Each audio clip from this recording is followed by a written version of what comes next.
चलिए, सभी लोग स्क्रीनशॉट कर लिए, आ जाओ। चलो, आगे हम लोग थोड़ा सा और देखते हैं, और इसके बारे में जो भी हमने बताया है वो आगे कंटिन्यू देखते हैं। देखो, फर्स्ट पॉइंट क्या बोला है, यदि ई ए सी इक्वल जीरो है तब अमीटर में कम मात्रा में धारा प्रवाहित होती है। हमने पहले ही बताया था, अगर हम लोग पर कोई भी वोल्टेज अप्लाई ना करें तो फोटो इलेक्ट्रिक इफेक्ट होगा, इलेक्ट्रॉन यहाँ पे और करंट फ्लो होगा, क्योंकि वो करंट बहुत बहुत लेस अमाउंट में होता है। ये देखो, वो करंट लेस अमाउंट में फ्लो हो रहा है। फिर उसके बाद क्या बोलता है कि जो अपनी एनोड है वो धनात्मक विभव पर है, तथा विभव का मान बढ़ाने पर, विभव का मान बढ़ाने पर, विभव का मान बढ़ाने पर अमीटर में धारा बढ़ती है। हमने बताया था क्या, कि अगर पोटेंशियल को क्या करें, इंक्रीज करें, तो अपनी करंट धीरे धीरे इंक्रीज होगी। तो ये देखो, करंट इंक्रीज हो रही है, पोटेंशियल भी इधर इंक्रीज हो रहा है। लेकिन एक कंडीशन ऐसा आएगा जब अपनी पोटेंशियल मैक्सिमम होगी और कैसी होगी, पॉजिटिव होगी। उस कंडीशन पे करंट अपनी क्या हो जाएगी, सैचुरेटेड। यानी अब उसके बाद आप कितना भी वोल्टेज को इंक्रीज कर लो, करंट नहीं होने वाला है। ये बात क्लियर है। तो हमने ये पहला पॉइंट बताया। इंग्लिश में पढ़ लेते हैं, if AC equal zero then a small amount of current flow. तो अगर भी तो है तो करंट फ्लो होगा, क्यों कि फोटो इलेक्ट्रिक इफेक्ट हो रहा है, इलेक्ट्रॉन इमिट हो रहे हैं, तो करंट फ्लो होगा। और ग्राफ में भी हम ये देखो, अपना भी क्या है, तो करंट ये फ्लो हो रही। आगे देखना, in the emitter VAC greater than zero. अब अपने वीएसी को ग्रेटर देन जीरो यानी कि जीरो से ज्यादा कर रहे हैं, तो वीएसी बढ़ाएंगे, करंट बढ़ रही है। एक टाइम पर वोल्टेज मैक्सिमम हो जाएगा और करंट सैचुरेटेड हो जाएगी। यानी उसके बाद आप वोल्टेज को कितना भी इंक्रीज कर लो, करंट इंक्रीज नहीं होने वाली है। तो देखना क्या बोलता है कि वी ए सी क्या बोल रहा है, V A C is equal to greater than zero या पॉजिटिव, मीन्स एनोड क्या होगा, पॉजिटिव। एनोड क्या होगा, positive potential. And on increasing the value of potential, यानी कि पोटेंशियल की वैल्यू को इंक्रीज कर लो, करंट क्या हो जाएगी, current increase. And for the fix value of the VSC potential becomes maximum, and current क्या हो जाएगी, सैचुरेटेड। इसको क्या बोलते हैं, सैचुरेटेड करंट। आगे देखना, सेकेंड पॉइंट, इसकी बात हो रही है। अब अगर हम लोग जीरो से वैल्यू क्या कर दें, पोटेंशियल को डिक्रीज कर दें, तो अगर पोटेंशियल को डिक्रीज करेंगे तो करंट भी अपनी डिक्रीज होगी, डिक्रीज होगी, डिक्रीज होगी। एक टाइम ऐसा आएगा जब करंट जीरो और वीएसी का जाएगा निगेटिव, करंट जीरो और वीएसी का जाएगा निगेटिव। तो उस टाइम पर वीएसी जो है निगेटिव हो जाएगा। यानी कि अब वोल्टेज कितना भी आप ड्रॉप कर लो, अब वोल्टेज यहाँ से और ज़्यादा ड्रॉप नहीं कर सकते आप, वोल्टेज और यहाँ से ज़्यादा डिक्रीज नहीं हो सकता। यानी कि ये एक्सट्रीम कंडीशन है जहाँ पे वोल्टेज हमारा क्या हो जाएगा, मैक्सिमम निगेटिव। और उस वोल्टेज को हम लोग बोलते हैं स्टॉपिंग पोटेंशियल, निरोधी विभव, या उसी को हिंदी में बोलते हैं अंतक विभव। देखना, पहले हिंदी में पढ़ ले रहा हूँ फिर English. If V S C less than zero यानी कि निगेटिव, अर्थात निगेटिव कैसा, अब एनोड कैसा हो गया, ऋणात्मक विभव पर, और विभव का मान बढ़ाने पर धारा का मान घट जाएगा। यानी कि अब इधर पे विभव आप इंक्रीज करो या अपना करंट जो है घटेगा। विभव पर निश्चित मान पे धारा क्या हो जाएगी, ये लो भाई, मैंने बताया कि करंट अब यहाँ क्या हो जाएगी, तो उस पोटेंशियल को जहाँ पे करंट जीरो हो जाएगी, उस पोटेंशियल को क्या बोलते हैं, स्टॉपिंग पोटेंशियल या निरोधी विभव या अंतक विभव। इसमें VOC VAC less than zero या negative, means anode is negative potential. यानी कि अब एनोड अपना कैसा हो जाएगा, निगेटिव पोटेंशियल। और increasing the potential current decrease, current क्या हो जाएगा, डिक्रीज। और डिक्रीज होते होते कितना हो जाएगा, करंट डिक्रीज होते होते कितना हो जाएगा, करंट बिकम्स जीरो। यानी कि अगर वोल्टेज को ड्रॉप कर रहे हो, डिक्रीज कर रहे हो, तो वोल्टेज डिक्रीज होते होते करंट एक टाइम पर जीरो हो जाएगी और वोल्टेज अपने मैक्सिमम निगेटिव वैल्यू में आ जाएगा। उस टाइम पर वोल्टेज को हम लोग क्या बोलेंगे, स्टॉपिंग पोटेंशियल। तो ये देखो लिखा है which is called stopping potential. तो उस टाइम पर हमारा पोटेंशियल क्या हो जाएगा, मैक्सिमम निगेटिव, उसको बोलेंगे स्टॉपिंग पोटेंशियल। यहाँ तक की बात क्लियर। हमने ग्राफ बना दिया, हमने डायग्राम बना दिया, और ये चीज़ें सारी समझा दी। तो जल्दी से आप लोग इस शॉर्ट कीजिए, या जिसको लिखना है वो जल्दी नोट करें। 10 सेकेंड का टाइम है आप लोगों के। बिल्कुल बिल्कुल, सभी को समझ में आ गया है, चलो जल्दी करो। एक, दो,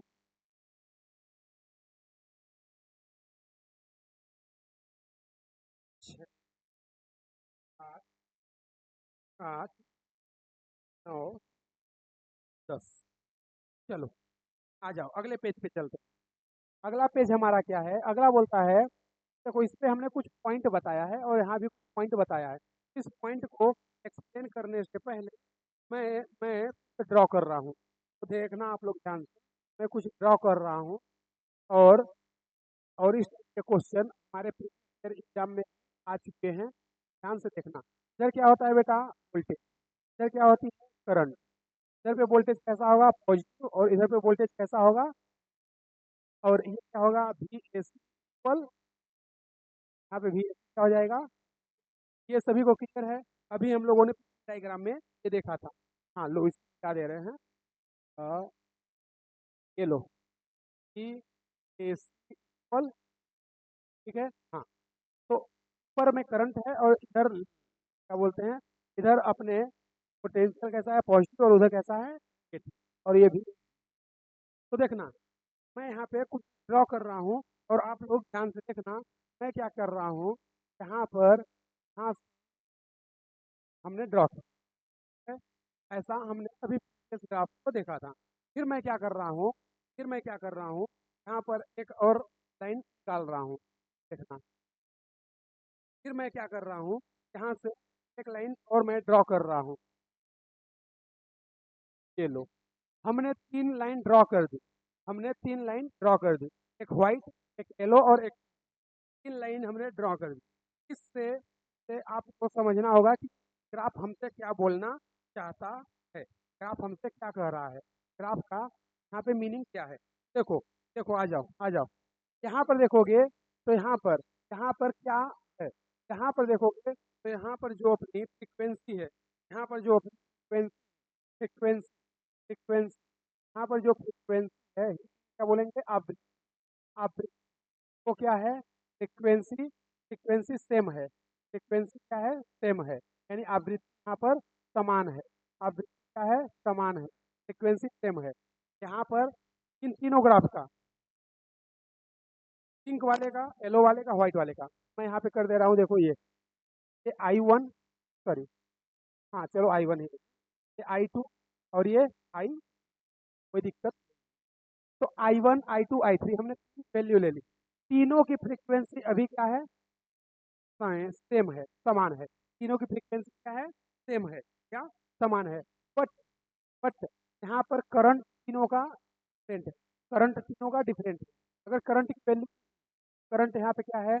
I1 greater than I2 greater than I, इसका मतलब अगर फ्रीक्वेंसी सेम है, लेकिन यहाँ पर चेंज क्या है? यहाँ पर चेंज है, चेंज क्या है? Tense, tense, tense. यहाँ पर तो बोलते हैं तीव्रता। क्या बोलते हैं? तीव्रता। यहाँ पर इन चेंज, टेंसिटी क्या है? चेंज है। टेंसिटी चेंज, चेंज या डिफरेंट डिफरेंट बोल सकते हो आप। या तीव्रता अलग अलग, अलग अलग। मैं डिफरेंट डिफरेंट लिख रहा हूँ। ये टेंसिटी, डिफरेंट डिफरेंट क्या है? डिफरेंट डिफरेंट, ठीक है। यहाँ पे इंटेंसिटी क्या है? Different different. क्यों? क्योंकि I1, I2, I3 तो क्या है? डिफरेंट है। I1 मैक्सिमम है, I2 से मिनिमम है और I3 सबसे मिनिमम है। इसका मतलब क्या है? इसका मतलब है ये हमारा जो पोटेंशियल है कैसा है?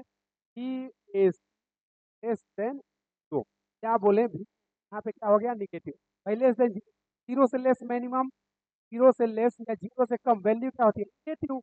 तो चाहे आप एसी नेगेटिव तो या एसी लेस देन जीरो लिख लो, मतलब एक ही है। यहाँ पे हमारी फ्रीक्वेंसी तो सेम है, सभी एक जगह से चल रही है, लेकिन इंटेंसिटी अलग है। क्यों? क्योंकि सभी का करंट अलग अलग है। करंट का सीक्वेंस क्या होगा? I1 greater than I2 greater than I। अब यहाँ पर आगे देखना, अगर इंटेंसिटी डिफरेंट है, तो अगर इंटेंसिटी का तीव्रता अलग अलग है, तो यहाँ पर क्या सीन होगा? अगर हम लोग अपनी जो लाइट आ रही थी उस इंटेंसिटी क्या करें? इंटेंसिटी को अगर हम लोग इंक्रीज करेंगे, अगर अपनी इंटेंसिटी करेंगे, तो जो यहाँ पे फोटो इलेक्ट्रिक करंट फ्लो हो रहा है, कि इंटेंसिटी क्या होगी? यानी कि अपने करंट की वैल्यू क्या होगी? इंक्रीज होगी। जैसे हमने यहाँ पर इंटेंसिटी थोड़ी सी, तो I3 से करंट क्या हो गई? I2 थोड़ी और इंक्रीज कर दी तो क्या हो गई? Current I1। यानी कि जो अपनी करंट है, जो करंट करंट की जो वैल्यू है वो डायरेक्ट प्रोपोर्शनल किससे हो जाएगी, इंटेंसिटी। मतलब अगर लाइट की इंटेंसिटी करोगे तो करंट भी हमारा इंक्रीज होगा, करंट की वैल्यू होगी। अगर लाइट को डिक्रीज करोगे तो करंट भी हमारा डिक्रीज होगा। ये इस ग्राफ का मेन फाइनल पॉइंट है। तो क्या हम लोग बोल सकते हैं कि if is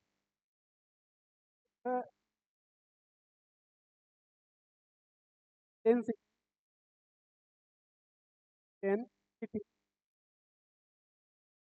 is density of light, of light, current current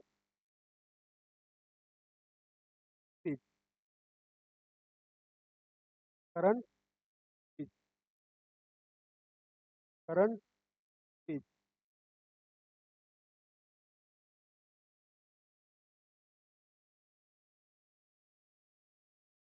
है।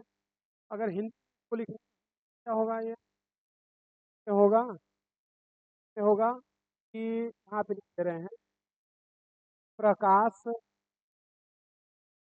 की, प्रकाश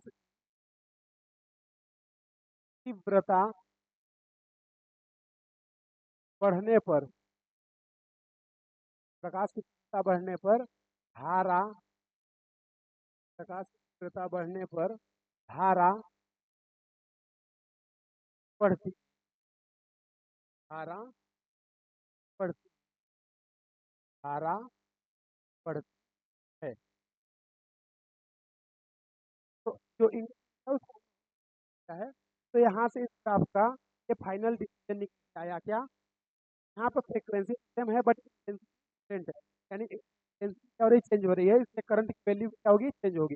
हम लोग बोल सकते हैं अपना जो फ्लो ऑफ करंट है वो डायरेक्टली प्रोपोर्शनल होगा इंटेंसिटी ऑफ लाइट, यानी कि अगर लाइट इंटेंसिटी को इंक्रीज करेंगे तो करंट भी हमारा इंक्रीज होगा। तो करंट का सीक्वेंस क्या होगा, पर है उस वैल्यू सबसे ज़्यादा, जो सबसे कम। ये चीज़ हमने पर हिंदी और इंग्लिश दोनों में लिख दिया है, देखना। यह पाया जाता है कि प्रकाश तीव्रता बढ़ाने पर, ये ये बात अंडरलाइन करना भाई, ये बात काम की। ग्राफ का जो सबसे मेन कंक्लूजन समरी या निष्कर्ष है वो यही है, अगर इंटेंसिटी क्या करें, इंक्रीज करें तो अमीटर में धारा समान रूप से बढ़ती है। ये लो, ये लो। तो हमने क्या बोला, हमने क्या बोला, intensity of light directly proportional to intensity of light directly to flow of current, flow of current, यानी कि लाइट बढ़ेगी तो करंट बढ़ेगा। आगे बोलता है लेकिन इलेक्ट्रॉन की अधिकतम गति, यानी कि जो इलेक्ट्रॉन अधिकतम काइनेटिक एनर्जी और जो स्टॉपिंग पोटेंशियल है, स्टॉपिंग पोटेंशियल है क्या रहेगा, अपरिवर्तित, अपरिवर्तित। ये देखो ना, क्या भी ए सी चेंज हो रहा है क्या, नहीं, एसी तीनों के सेम है, एसी तीनों के लिए सेम है, काइनेटिक एनर्जी तीनों की सेम होगी, तीनों की सेम होगी, लेकिन डेंसिटी ऑफ लाइट चेंज हो रही है, इससे करंट का क्या होगा, यानी कि करंट की वैल्यू चेंज हो। ये बात क्लियर है, इसमें अब पढ़ दे रहे हैं थोड़ा सा।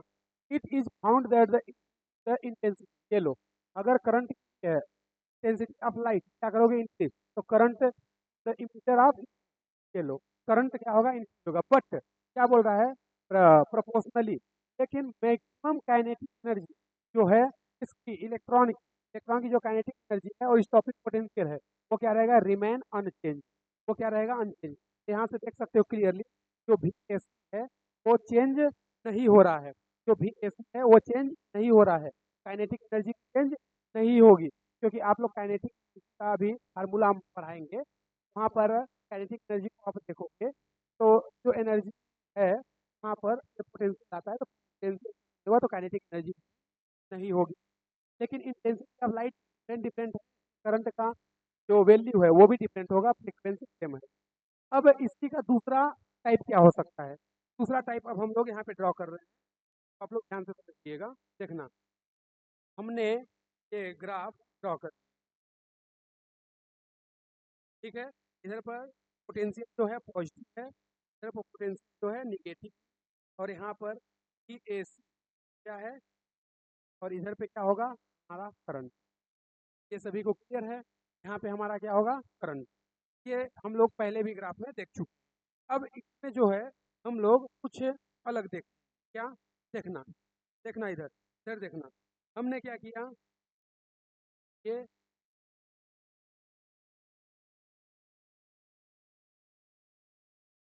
हमने क्या किया, ये एक ग्राफ प्लॉट, ये का ग्राफ प्लॉट, का ग्राफ प्लॉट, ठीक है, क्लियर है सभी को, ये क्लियर है सभी को। तीन हमने ग्राफ प्लॉट कर लिया। अब देखोगे, अब देखोगे तो बी ए सी सभी का क्या है, चेंज है। बी ए सी जो निगेटिव वाली वैल्यू है वो सभी क्या है, चेंज है। ये सभी क्या है, तो मान लेते हैं, मान लो बी नॉट वन को मान लेते हैं नॉट टू, तो इसको मान लेते हैं नॉट। तो तीनों की वैल्यू देखो डिफरेंट, तीनों की वैल्यू क्या है, डिफरेंट है। लेकिन लेकिन यहाँ पर जो करंट है वो क्या हो गई, सैचुरेटेड, यानी कि जो आई सैचुरेटेड करंट है, आई सैचुरेटेड है, वो क्या है, कांस्टेंट है। क्या है, कांस्टेंट है। क्या है, कांस्टेंट। तो क्या बोल देंगे, नियत है। जो अपनी संतृप्त धारा है, कांस्टेंट है, सैचुरेटेड करंट है, क्या है, कांस्टेंट, नियत है। करंट देखो भाई, तीनों के फ्रीक्वेंसी और तीनों का पोटेंशियल क्या है, डिफरेंट है। तीनों की फ्रीक्वेंसी और तीनों का पोटेंशियल क्या है, डिफरेंट। आपको ये दिख रहा है, पोटेंशियल एक का वी नॉट वन है, वी नॉट टू है, वी नॉट थ्री। जब पोटेंशियल डिफरेंट है तो फ्रीक्वेंसी भी डिफरेंट, फ्रीक्वेंसी डिफरेंट है, बट करंट तीनों का क्या है, सेम है। तीनों के सैचुरेटेड करंट सेम है। सैचुरेटेड करंट क्या हो जाएगा, कांस्टेंट। इसका मतलब यहाँ पर इंटेंसिटी ऑफ लाइट क्या हो गई, कांस्टेंट। बट यहाँ पर स्टॉपिंग पोटेंशियल और अपनी फ्रीक्वेंसी वो क्या है, डिफरेंट डिफरेंट। जैसे इसमें क्या था, frequency intensity different different, but यहाँ पे इंटेंसिटी क्या हो गई, एम, और यहाँ पे फ्रीक्वेंसी और स्टॉपिंग पोटेंशियल वो क्या हो गया, डिफरेंट डिफरेंट, वो क्या हो गया, डिफरेंट डिफरेंट। तो ये अपने पास यहाँ पर निकल के आ गया। क्या मैं यहाँ से लिख सकता हूँ इनके लिए, इनके लिए एक पॉइंट मैं लिख सकता हूँ क्या, इन सभी ग्राफ, सभी ग्राफ क्या, अ, अपना जो फ्रीक्वेंसी है, अपना जो फ्रीक्वेंसी है, फ्रीक्वेंसी है वो क्या है, डिफरेंट। फ्रीक्वेंसी क्या है, डिफरेंट है। फ्रीक्वेंसी जो है वो क्या है, डिफरेंट है। फ्रीक्वेंसी जो है डिफरेंट है। इसमें लिखते हैं आवृत्ति अलग अलग, आवृत्ति अलग अलग, आवृत्ति, आवृत्ति जो है वो अलग अलग है, आवृत्ति जो है वो अलग अलग है, आवृत्ति जो है वो अलग अलग है। लेकिन लेकिन लेकिन अगर यहाँ पर हम लोग देखिए, बोले अगर आगे बात करें तो आप लोग देखोगे, आप लोग देखोगे यहाँ पे intensity, intensity of light, intensity of light, intensity of light, intensity of light, ये क्या है, ये भाई इंटेंसिटी ऑफ लाइट क्या है, सेम है। ये क्या है, इस बार सेम है, समान है। क्या है, सेम है या समान है। इंटेंसिटी ऑफ लाइट को हिंदी में क्या बोलते हो, प्रकाश की तीव्रता। क्या बोलेंगे, प्रकाश की तीव्रता।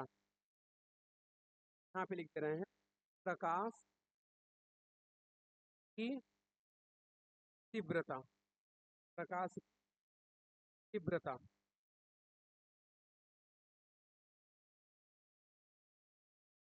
इंटेंसिटी ऑफ लाइट, प्रकाश की तीव्रता क्या है, सेम है, समान है। क्यों, ये देखो ना, करंट कांस्टेंट है भाई, तीनों का करंट सेम है, क्या, आई एस सैचुरेटेड करंट, तीनों का करंट क्या है, सेम है, I S saturated current. But तीनों की इंटेंसिटी क्या है, डिफरेंट है। क्यों, तीनों का स्टॉपिंग पोटेंशियल क्या है, डिफरेंट डिफरेंट है। तो प्राप्त कंक्लूजन क्या निकला, प्राप्त कंक्लूजन निकला कि अपनी इंटेंसिटी जो होती है वो डिफरेंट डिफरेंट है, सॉरी, अपनी जो फ्रिक्वेंसी है वो डिफरेंट डिफरेंट है, तो इस स्टॉपिंग पोटेंशियल भी डिफरेंट डिफरेंट होगा। और जो अपनी इंटेंसिटी ऑफ लाइट है वो क्या है, कांस्टेंट है। ऑफ लाइट क्या रहेगी, सेम रहेगी, मतलब इंटेंसिटी ऑफ लाइट में कोई चेंजेस नहीं होगा। क्या ये बात है, मैं ये जो बात बोला क्या सभी को क्लियर है, तो देखना, ये बात अगर सभी को क्लियर है, अगर ये बात क्लियर है तो तो वो जो लाइन मैंने लिखा है पॉइंट का वो पढ़ लेते हैं। यदि प्रकाश आवृत्ति को बढ़ाया जाए तो उत्सर्जित इलेक्ट्रॉन की अधिकतम गतिज ऊर्जा, ये देखो हमने क्या बोला, अगर आवृत्ति को आप लोग बढ़ा रहे हो, ये देखो पहले ये था था, फिर ये था, यानी फ्रीक्वेंसी लगातार इधर रही, तो इलेक्ट्रॉन मैक्सिमम अधिकतम गति ऊर्जा और निरोधी विभव का मान बढ़ता है। यानी कि V नॉट 1, अगर यहाँ पे का क्रम पूछे तो ज़्यादा क्या होगा, V नॉट 3, उसके बाद V नॉट 2, उसके बाद V नॉट 1। ये अपने पास टॉपिक पोटेंशियल का क्या हो जाएगा, फ्रीक्वेंसी। तो ये बोलता है अगर लाइट की फ्रीक्वेंसी को इंक्रीज करें तो इलेक्ट्रॉन की अधिकतम गतिशीलता और निरोधकता समान बढ़ता है, लेकिन सैचुरेटेड करंट, संतृप्त धारा, वो क्या रहेगी, मेन कांस्टेंट या अपरिवर्तित कांस्टेंट रहेगी। हमने देखा है। इंग्लिश में पढ़ लेते हैं। If the frequency of light increase, अगर लाइट फ्रीक्वेंसी लाइट की करोगे मैक्सिमम, तो जो काइनेटिक एनर्जी वो क्या होगी, बढ़ेगी। इलेक्ट्रॉन की काइनेटिक एनर्जी बढ़ेगी और जो स्टॉपिंग पोटेंशियल है, जो स्टॉपिंग पोटेंशियल वो भी इंक्रीज होगा। बट जो सैचुरेटेड करंट है वो क्या होगा, रिमेन अन, वो क्या होगा, रिमेन अनचेंज। तो ये इस काम की बात है। हालांकि ग्राफ में भी मैंने समझा दी है, तो ग्राफ में ही अगर आपको उतना चीज़ें समझ आ गया है और चीज़ों को आप और इन दोनों में मैंने लिखा है, ताकि अगर इन केस ग्राफ को आप भूल जाओ तो ये लाइन आप रीड करो, आप ये ग्राफ क्लियर हो जाए। क्या ये बात क्लियर है? क्या ये बात जो हमने बताई, हमने जो बात बताई, ये सभी को क्लियर है? यहाँ तक कोई डाउट? अरे यस या नो बोल दो यार, अरे हाँ ना बोलो। क्या सभी को ये बात क्लियर है? यहाँ तक में कोई डाउट है? बोलो। हाँ, सभी को क्लियर है ना? हाँ बिल्कुल बिल्कुल। हाँ बिल्कुल, इसीलिए तो मैंने इसका हिंदी और इंग्लिश दोनों लिखा है। अगर इन केस मैंने जो भी ग्राफ में समझाया है, पॉइंट लिखा है, अगर भूल जाओ तो ये लाइन पढ़ो, तो आपका सारा ग्राफ का जो डायग्राम है, जो इसका आउटपुट है, वो तुरंत आपके नज़रों के सामने उसका इमेज बनना चाहिए, ताकि गड़बड़ होने का कोई चांस ना हो। और प्रीवियस एग्जाम में भाई ये क्वेश्चन आया है, नीट में ये क्वेश्चन आया है, और एग्जाम में भी आने है ग्राफ। जब मैं PYQ सॉल्व करवाऊंगा आपको लास्ट लेक्चर में, तो उस क्वेश्चन पे अपन यहाँ पे डिस्कस करेंगे कैसे क्वेश्चन आया था।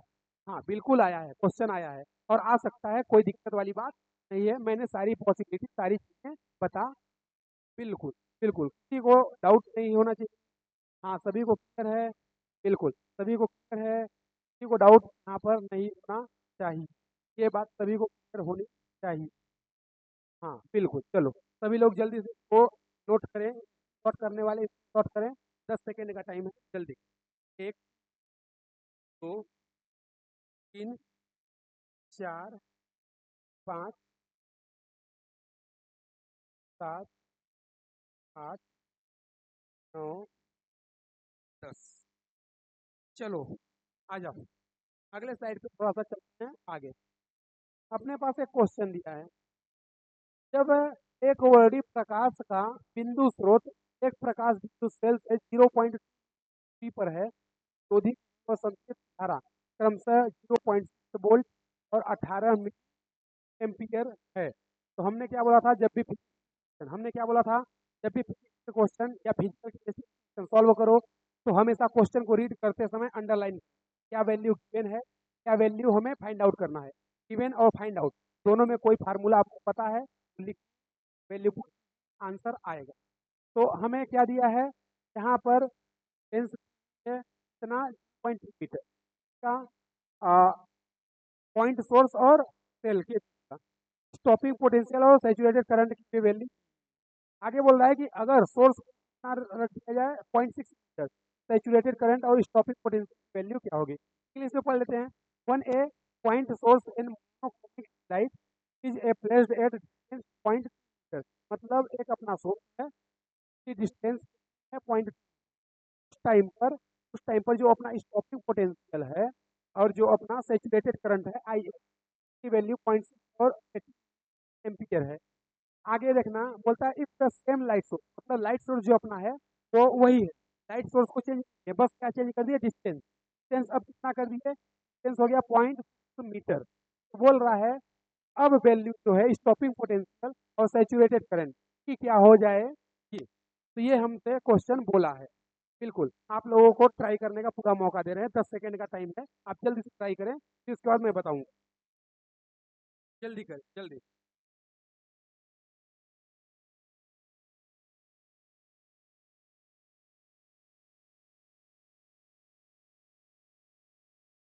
जल्दी करें सभी लोग।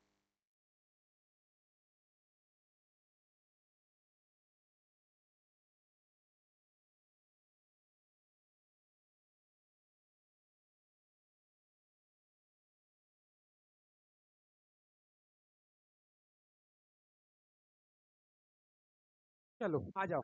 अब मैं सॉल्व कर रहा हूँ इस क्वेश्चन को। देखो, इस क्वेश्चन को सॉल्व करने से पहले मैं एक फार्मूला तुम्हें बताना चाहता हूँ। मैं एक फार्मूला तुम्हें बताना चाहता हूँ। देखना, मैं एक फार्मूला तुम्हें बताना चाहता हूँ इस क्वेश्चन को सॉल्व करने से पहले। ये फार्मूला आप लोग याद ही रखना। आई क्या है? करंट। या आई एस बोल दो, सैचुरेटेड करंट बोल दो, कोई दिक्कत नहीं। आई बोल दो या आई एस, तो सैचुरेटेड करंट या संतृप्त धारा।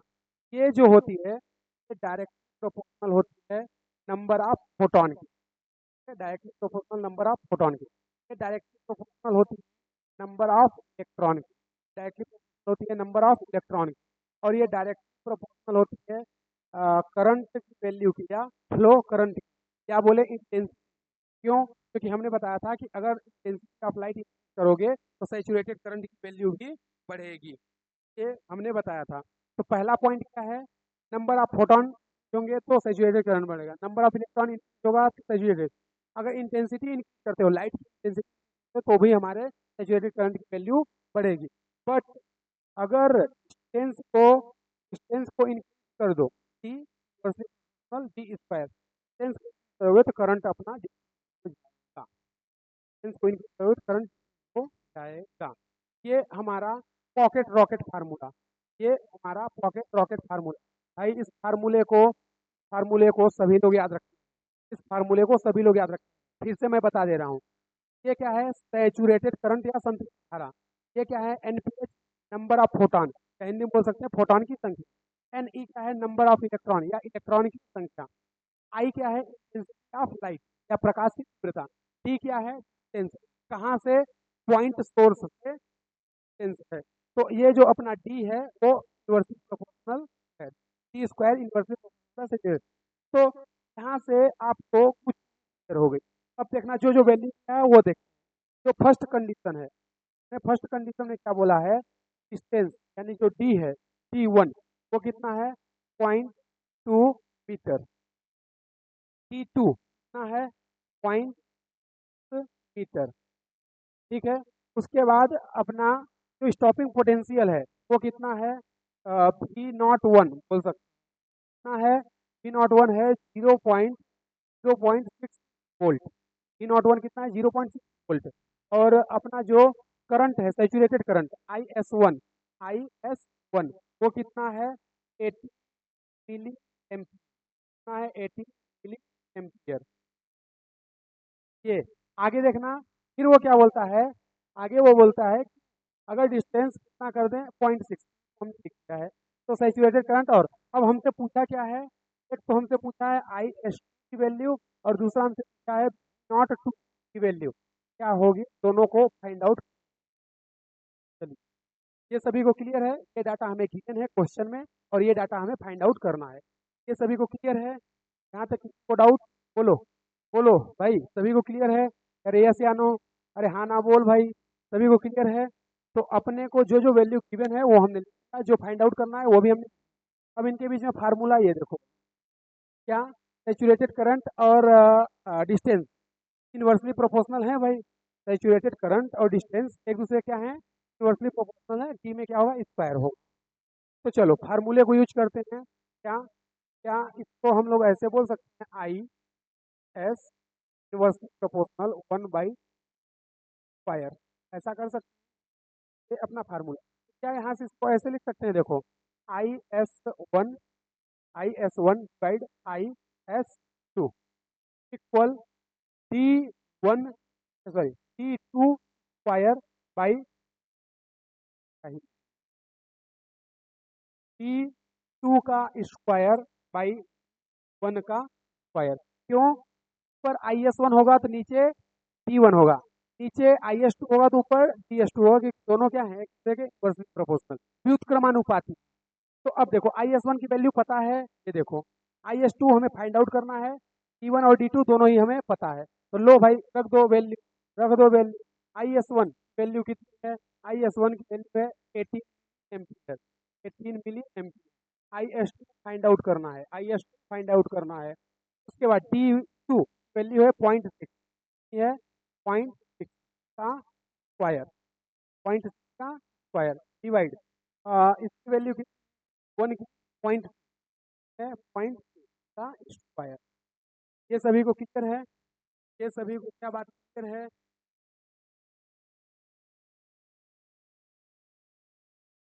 ये सभी को क्लियर है यहाँ तक? यहाँ तक की बात, कोई दिक्कत नहीं? नहीं है, चलो आ जाओ। अगर देखोगे तो ये भी स्क्वायर है, ये भी स्क्वायर है, तो भाई पॉइंट से पॉइंट को उड़ा दो, पहला चीज। दूसरा चीज, टू को थ्री से उड़ा दो, टू को थ्री से, तो ये कितना हो जाएगा, टू थ्री जा। अब बचा क्या यहाँ पे? यहाँ पे कुछ बचा क्या? कुछ नहीं। ये कुछ भी बचा क्या? नहीं बचा। बोलो बोलो बोलो, यहाँ पे कुछ भी बचा क्या? नहीं। तो अब देखोगे तो थ्री का स्क्वायर कितना होता है? नाइन। थ्री का स्क्वायर कितना होता है? नाइन। तो थ्री का स्क्वायर नाइन है, तो आई एस चाहिए अपने को। अपने को क्या चाहिए? मैं ऊपर कर दे रहा हूँ यहाँ पे, आई एस चाहिए। तो आई एस वैल्यू को पूरा उल्टा कर दो, या इसको इधर कर लो, इसको इधर। क्या ये ऐसे हो जाएगा क्या? By nine. भाई इसको इधर ले आओ और इसको इधर ले आओ, टू तो ऑलरेडी कट गया। थ्री का स्क्वायर नाइन, तो हमने नाइन लिखा। एटीन है, एटीन। आई एस टू को ऊपर ले जाएं और थ्री का स्क्वायर नाइन यानी थ्री, तो आई एस टू कितना आ जाएगा? 18/9। तो इससे उड़ाओगे तो कितना आ जाएगा आंसर अपना? 2 मिली एम्पियर। कितना आ जाएगा? 2 मिली एम्पियर। 2 मिली एम्पियर अपना आंसर। कितना? 2 मिली एम्पियर अपना आंसर है। कितना? 2 एम्पियर। ये हमारा क्वेश्चन का आंसर। अब उसने देखोगे तो हमारे क्वेश्चन में एक चीज और पूछी, क्या? V02 यानी कि स्टॉपिंग पोटेंशियल अब क्या होगा अगर डिस्टेंस 0.2 से 0.6 कर दें तो देखो, वैसे तो इस क्वेश्चन का आंसर मैं खुद दे दिया था, लेकिन थोड़ा सा आप लॉजिक और दिमाग लगाएं। तो हमने बताया था कि डिस्टेंस इंक्रीज हो या डिक्रीज हो, डिपेंड और फर्क किसको पड़ेगा? केवल अपने करंट को। स्टॉपिंग पोटेंशियल का डिस्टेंस से कोई लेना देना नहीं। स्टॉपिंग पोटेंशियल ना तो इंटेंसिटी पे डिपेंड करती है, ना तो अपने करंट पर। यानी कि स्टॉपिंग पोटेंशियल डिस्टेंस और करंट पे डिपेंडेंट है, कोई निर्भरता इसकी नहीं है। तो V01 की वैल्यू भी वही होगी जो V02 की है, या V02 की वैल्यू और V01 की वैल्यू दोनों की सेम रहेगी, क्योंकि ये डिस्टेंस या इंटेंसिटी या हमारे करंट पर डिपेंड नहीं करता। तो V02 की वैल्यू सेम रहेगी जो पहले थी, क्योंकि वो डिस्टेंस या इंटेंसिटी पर डिपेंड नहीं करती है। ये पॉइंट सभी लोग नोट करें क्वेश्चन, और इसका आंसर फिर आगे का देखते हैं क्या है। जल्दी करें।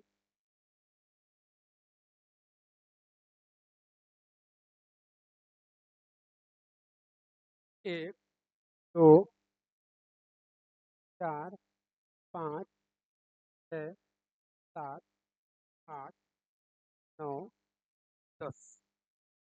यहाँ तक सभी लोग हो गए? चलो आ जाओ, आगे चलते। अब हमारे आइंस्टीन साहब आ गए। आइंस्टीन के द्वारा प्रकाश वेग प्रभाव की व्याख्या। Einstein explain the photo electric effect. तो हमने आपको पहले ही लेक्चर में बताया था, फोटो इलेक्ट्रिक इफेक्ट को डिस्कवर किया था किसने? हर्टज साहब ने। क्या था? हर्टज साहब ने। एक्सपेरिमेंट ने प्रूव किया था, उसको एक्सपेरिमेंट किया था लेनार्ड ने, जो कि अभी हमने मिनट पहले पढ़ा। और फिर हमने बताया था इसका फुल्ली एक्सप्लेनेशन कौन बताता है? हमारे साइंस साहब, कि फोटो इलेक्ट्रिक इफेक्ट क्या है, कैसे होता है, वो सारा चीज के बारे में आइंस्टीन फुल्ली एक्सप्लेन। तो तीन बातें थी। पहला क्या? वो डिस्कवर किया हर्टज ने, एक्सपेरिमेंट ने प्रूव किया लेनार्ड ने, और इसका कंप्लीट एक्सप्लेनेशन क्या? आइंस्टीन। तो अब हमने आ रही थ्योरी आ रही है आइंस्टीन। आइंस्टीन द्वारा प्रकाश प्रभाव की व्याख्या आया, Einstein explain of the photo electric. देखना एक पॉइंट मैं देखता हूँ। आइंस्टीन ने प्रकाश प्रभाव की व्याख्या प्रकाश के क्वांटम सिद्धांत पे, ये बात इंपॉर्टेंट है, पर कि आइंस्टीन ने अपने थ्योरी को फोटो इलेक्ट्रिक के बिहाफ पर समझाया था, क्वांटम थ्योरी ऑफ लाइट, प्रकाश का क्वांटम सिद्धांत, जो कि प्लांक ने बताया था। तो देखना, Einstein explain the photo electric effect on the basis of quantum theory of light. यानी कि जो मैक्स प्लांक ने लाइट क्वांटम थ्योरी दी, जो लाइट होती है, रेडिएशन होती है, वो फोटोन या क्वांटा के रूप में ट्रेवल करती है स्मॉल पैकेट्स या बंडल के फॉर्म में, क्या बोलते हैं? फोटोन या क्वांटा। आइंस्टीन ने उसी के बिहाफ पर क्या, कि क्वांटम थ्योरी ऑफ लाइट के बिहाफ पर उन्होंने तो इलेक्ट्रिक इफेक्ट एक्सप्लेन करने की कोशिश। आगे देखना दूसरा पॉइंट उन्होंने क्या बताया, अकॉर्डिंग के अनुसार, मतलब अब आइंस्टीन के अकॉर्डिंग क्या क्या बता रहे हैं। पहला पॉइंट बोलते हैं कि धातु की सतह पर प्रकाश फोटॉन के रूप में आपतित होता है। ये हमने पहले ही बताया था कि जो लाइट ट्रेवल करती है या जो रेडिएशन ट्रेवल करती है वो किस फॉर्म में ट्रेवल करती है, फोटॉन या क्वांटा के फॉर्म में, जो कि स्मॉल पैकेट या बंडल्स होते हैं एनर्जी। देख लो भाई, light falls on the metal surface form of photon. तो लाइट जो है रेडिएशन, या लाइट जो है अपनी रेडिएशन के फॉर्म में फोटॉन या क्वांटा के फॉर्म में ट्रेवल करती है। इस क्वांटा या फोटॉन को मैक्स प्लांक ने बताया था कि एनर्जी के छोटे छोटे या स्मॉल स्मॉल पैकेट्स या बंडल होते हैं, फोटॉन या क्वांटा बोलते हैं। ऐसा आइंस्टीन ने भी सेम बताया। जो अपनी जो अपनी मेटल सरफेस होती है उस पर जो लाइट या रेडिएशन है फोटॉन या क्वांटा के फॉर्म में गिरती है। और दूसरी जो पॉइंट है उसमें क्या बताया, उन्होंने बताया एक समय में एक इलेक्ट्रॉन केवल एक इलेक्ट्रॉन को अपनी का स्थानांतरित करता है। यानी कि ऐसा नहीं है एक प्रोटॉन अपनी एनर्जी 15-20 प्रोटॉन को एक साथ दे दे। ऐसा बिल्कुल है, एक प्रोटॉन एक क्वांटा एक साथ 15-20 इलेक्ट्रॉन को एनर्जी, बिल्कुल एक प्रोटॉन एक इलेक्ट्रॉन को अपनी एनर्जी देता है। यानी कि जो प्रोटॉन की एनर्जी क्वांटाइज्ड राशि, क्वांटाइज्ड वैल्यू, यानी कि एक प्रोटॉन एक इलेक्ट्रॉन को देता है। यानी कि ये है क्या, प्रोटॉन का क्वांटिटी। आगे देखना तो पढ़ लेते हैं। At a time a proton transferred their energy only one, यानी प्रोटॉन केवल और केवल अप एनर्जी एक इलेक्ट्रॉन को। आगे देखना थर्ड पॉइंट, उत्सर्जित इलेक्ट्रॉन की गति या उनके उत्सर्जन पर निर्भर करता है। अभी हमने पहले पढ़ लिया था, जो इलेक्ट्रॉन हो रहे हैं काइनेटिक एनर्जी इलेक्ट्रॉन पर डिपेंड करेगी। क्यों? क्योंकि अगर डिपेंड कर रही है काइनेटिक एनर्जी, ऑब्वियस बात है डिपेंड करेगी पोटेंशियल। अगला बोलता है धातु के अंदर टक्करों की संभावना बहुत कम है। टक्करों की संभावना मतलब स्थान पर जब लाइट के बीच में जो इलेक्ट्रॉन्स हैं उनमें कोलिजन होने की पॉसिबिलिटी बहुत रेयर होती है, ऐसा बोल रहे हैं। क्यों ऐसा होती है? वो बोलता है कि इलेक्ट्रॉन एक इलेक्ट्रॉन इंटरेक्ट होता है और उसका जो उत्सर्जन है क्षणिक होता है। मतलब जो एक फोटॉन है वो केवल एक फोटॉन को ही अपनी ऊर्जा देगा, और ये प्रोसेस बहुत इमीडिएट टक्कर या कोलिजन पॉसिबल हो। और यही बात मैं इंग्लिश में पढ़ता हूँ, यही बात मैं इंग्लिश में पढ़ रहा हूँ। क्या? The kinetic energy of created electron, ध्यान देना, kinetic energy of created electron and there the, ठीक है। आगे बोलता है the probability of collision side the metal is low. मतलब मेटल के अंदर जो कोलिजन की प्रोबेबिलिटी है वो बहुत ही रेयर, बहुत ही कम होती है। ऐसा इसलिए एक फोटॉन ओनली एक इलेक्ट्रॉन को एट ए टाइम पर एनर्जी ट्रांसफर करता है, और ये प्रोसेस होता है या बहुत स्मॉल टाइम ड्यूरेशन होता है। इसलिए इसलिए जो अपना जो अपना फोटॉन है, क्या बोलता है, फोटॉन बहुत स्मॉल टाइम बोलता है, since photon is only one electron hence there is is main. तो ये आइंस्टीन ने अपने 3 चीजों से अपने बातों को बताने, फिर उसके बिहाफ पर उन्होंने कुछ फार्मूले भी डिराइव, उन्होंने कुछ फार्मूले भी बताने की, क्या क्या बताया के बारे में देख। तो पहले पहले जो बच्चे नोट नहीं, जल्दी से नोट कर ले, नोट करने वाले नोट, आगे चलते हैं जल्दी। तो हाँ,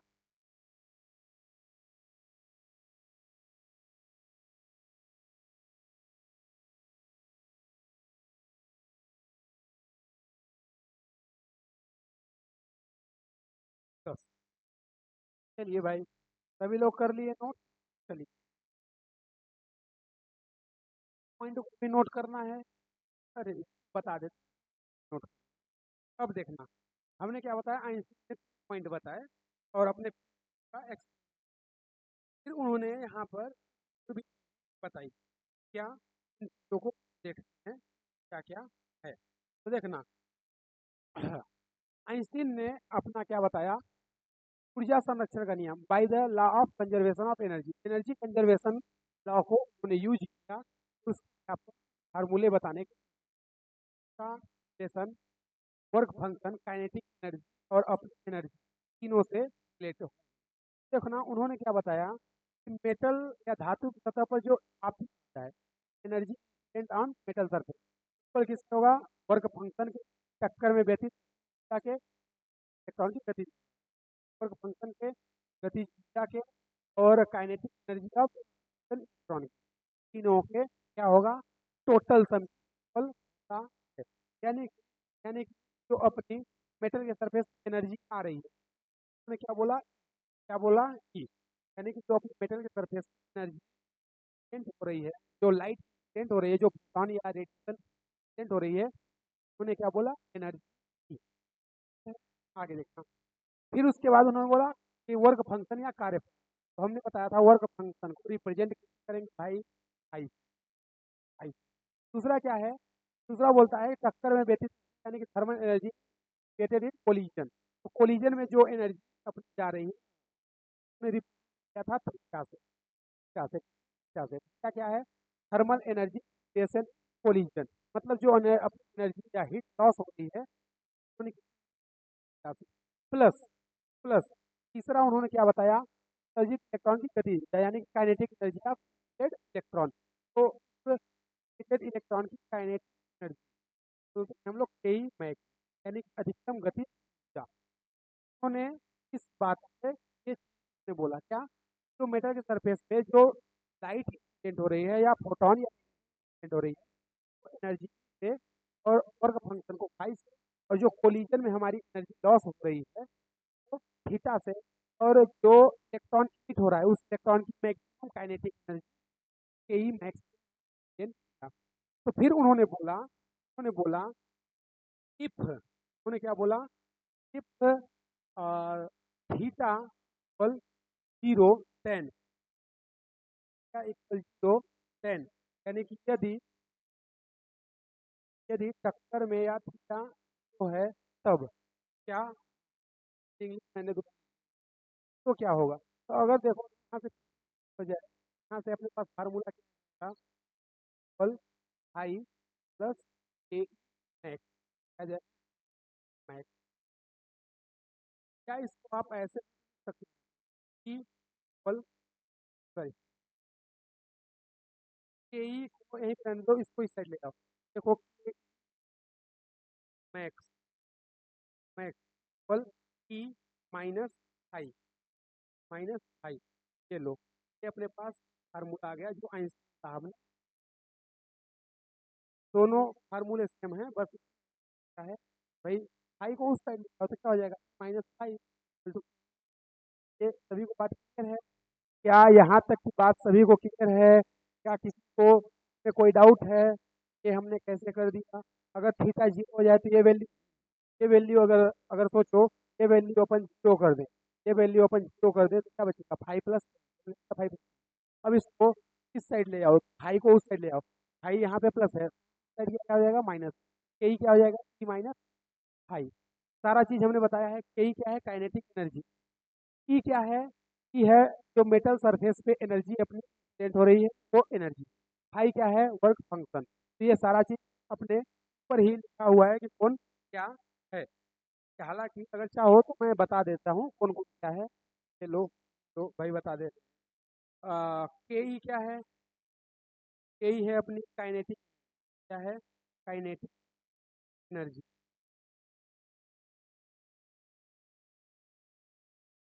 में क्या बोलेंगे गति, क्या बोलेंगे गति ऊर्जा। ई क्या है, ई है ओनली एनर्जी, क्या है ओनली एनर्जी, एनर्जी क्या बोलेंगे energy। और फाई क्या है वर्क, क्या है वर्क,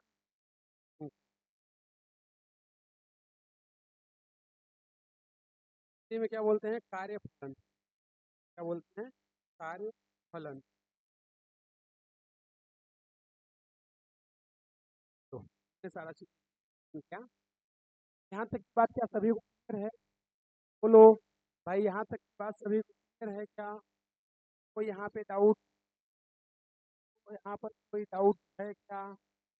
बिल्कुल डाउट यहाँ नहीं होना चाहिए, यहाँ पर डाउट होना चाहिए। हाँ बिल्कुल, हाँ सभी को है, यहाँ तक की बात क्लियर है। हाँ हाँ हाँ हाँ हाँ भाई, जीरो हो गया है, सॉरी क्या जीरो हो गया ना, क्या क्या हमने बताया, तो कोलिजन में जो अपनी एनर्जी लॉस है वो क्या है, थीटा। हाँ, क्या जीरो हो गया तो क्या बचा, 5। बिल्कुल, यहाँ तक की बात सभी clear है या नहीं?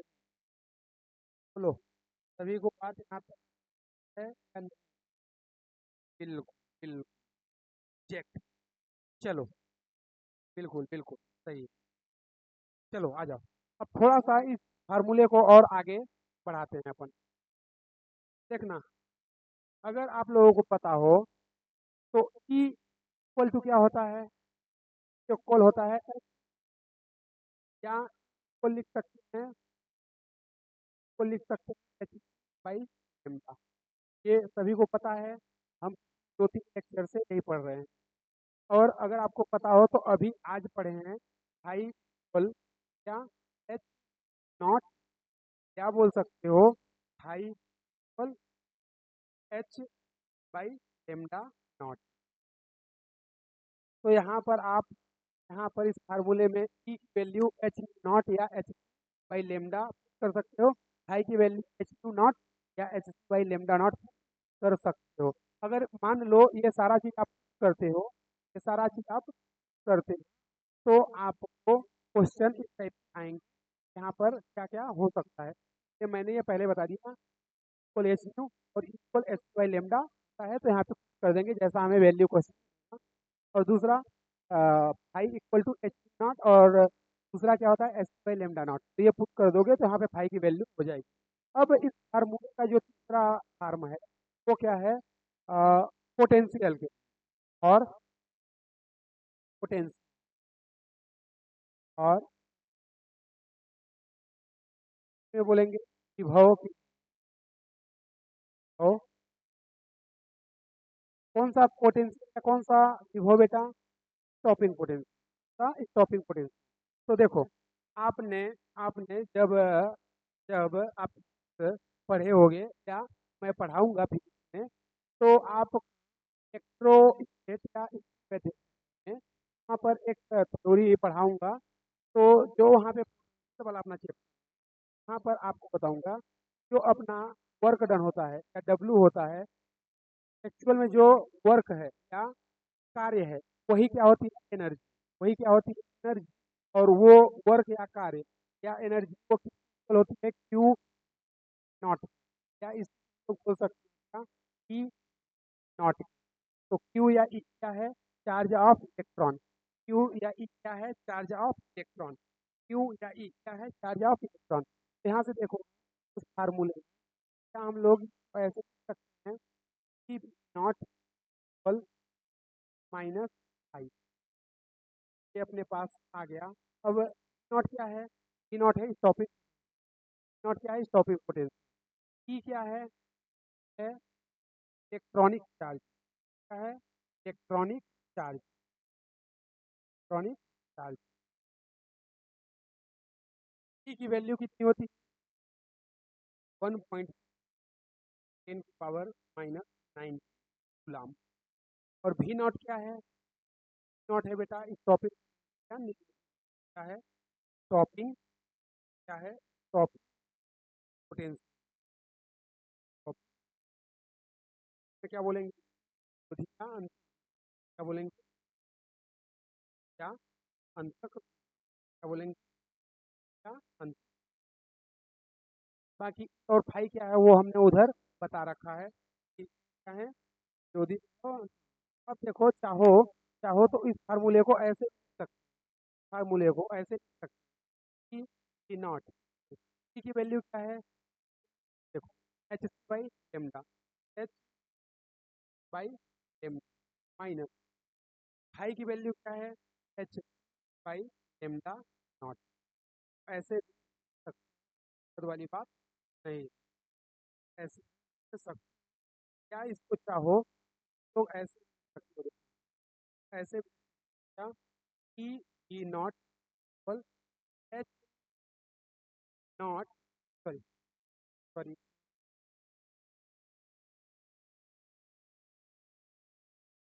H nu minus H not. फार्मूले को आप तो कोई वाली बात है क्या, ये बात, ये फार्मूला, ये सारा चीज आपको क्लियर है? क्या ये बात फार्मूला सभी को आप लोगों को clear है? यहाँ तक में कोई डाउट? हाँ बोलो, यहाँ तक में कोई डाउट है, कोई दिक्कत है? जो भी मैं चीज़ बताया हूँ बिल्कुल सभी को क्लियर है। चलो सभी लोग जल्दी से 10 सेकंड के अंदर नोट स्क्रीनशॉट करने वाले स्क्रीनशॉट आगे चल। 1 2 3 4 5 6 7 8 9 10।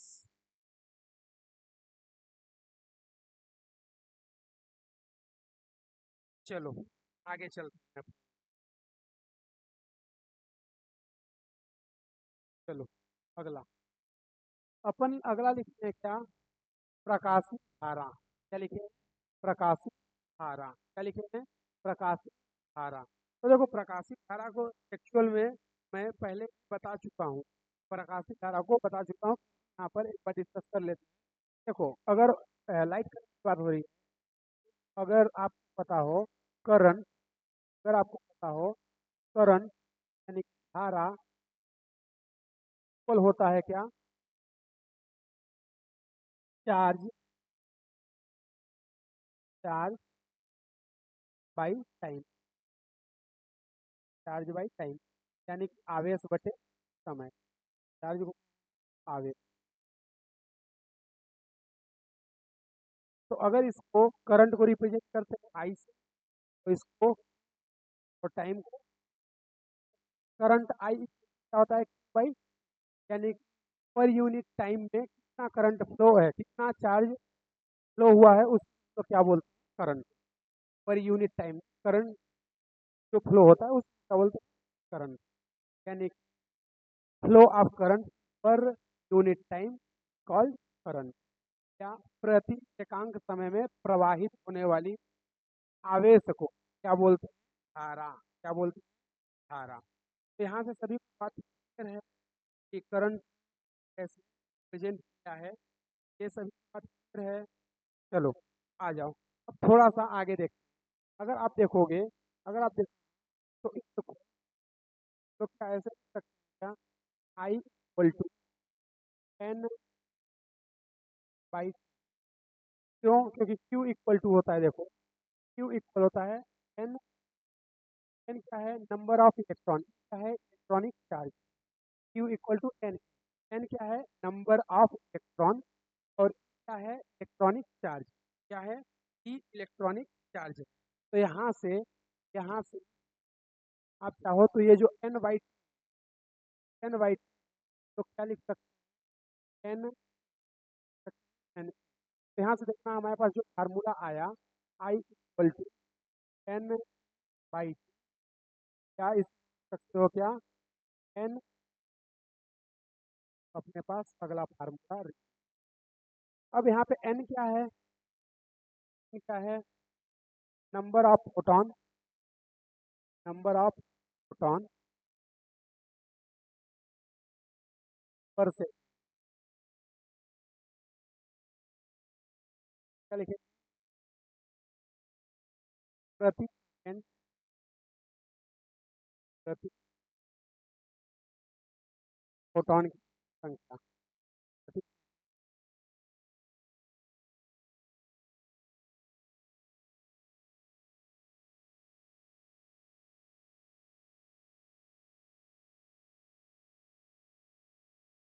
क्या है इलेक्ट्रॉनिक, इलेक्ट्रॉनिक चार्ज की वैल्यू हम आप लोग बता। अब आगे देख, अगला जो अगला पॉइंट है अपना वो है क्वांटम, क्या है क्वांटम या क्वांटम दक्षता। देखो एफिशिएंसी को अपन लोग जनरली प्रेजेंट करते हैं क्या क्या से, तो एफिशिएंसी का है हम, तो थोड़ा सा समझना। जैसे अपन लोग मार्क्स अगर कैलकुलेट करना है, जैसे हमने पेपर दिया, एग्जाम दिया है, एग्जाम में हमारा टोटल पेपर का जो एग्जाम का नंबर था वो कितना था 500। तो एग्जाम में हमने मार्क्स गेन, हमने मान लो उस एग्जाम में मैं मार्क्स गेन 300, तो हमारी एफिशिएंसी क्या हो गई 300/500, यानी gain by total, gain by total. तो अपन ने एफिशिएंसी निकालना है तो क्या, हम लोगों को गेन क्या हो रहा है, हम लोगों को क्या गेन हो रहा है, हम लोग जब मेटल के सरफेस पे फोटोन या लाइट या रेडिएशन को क्या कर रहे हैं, इंसिडेंट कर रहे हैं, तो वहाँ से इलेक्ट्रॉन इमिट हो रहा है। तो हमको यहाँ पे क्या गेन हुआ, क्या हमको मिला, क्या प्राप्त हुआ, इलेक्ट्रॉन। तो हमको क्या मिला, इलेक्ट्रॉन। क्या एन है, हमने डाला क्या, हमने क्या दिया, इनपुट क्या था, हमारा टोटल सोर्स क्या था, तो सोर्स हमारा था क्या, फोटोन, क्या था, फोटोन या रेडिएशन। तो हमने क्या किया, एन एच। तो यहाँ पर अब क्या हो जाएगा, ध्यान रखना इन 100 कर देना है, 200 कर देना है, यहाँ से अपने पास एनसी का फार्मूला चल के आ जाएगा।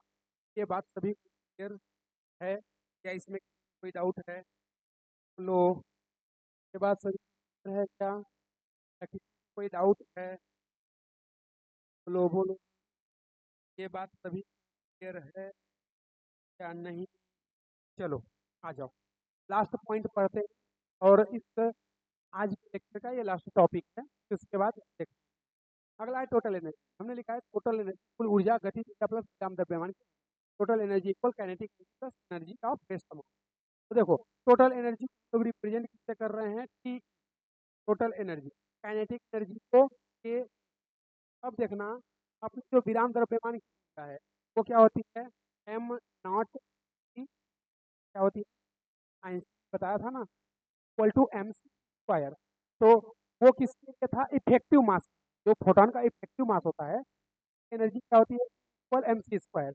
जो जो जो आइंस्टीन साहब ने बताया था इक्वल एम सी स्क्वायर, ये किसके लिए है, ये जो फोटोन का इफेक्टिव मास है, इफेक्टिव मास प्रभावी द्रव्यमान, इफेक्टिव मास, इफेक्टिव मास प्रभावी द्रव्यमान, जो फोटोन का प्रभावी द्रव्यमान है, प्रभावी द्रव्यमान है, इसके लिए आइंस्टीन ने ये फार्मूला बताया था। तो रेस्ट मास का जो एनर्जी है वो क्या होगा, एम नॉट स्क्वायर, क्योंकि फोटोन का रेस्ट मास क्या होता है, एम नॉट। और हमने बताया था फोटोन का रेस्ट मास जो होता है।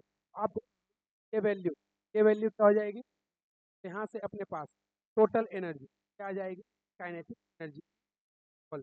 और आपको अगर पता हो, आपको पता हो चाहे एनर्जी काइनेटिक या एनर्जी मैकेनिकल हो या कोई अदर एनर्जी, एनर्जी तो एनर्जी, तो टी इक्वल किससे हो जाएगा कि, और इक्वल हो जाएगा कि,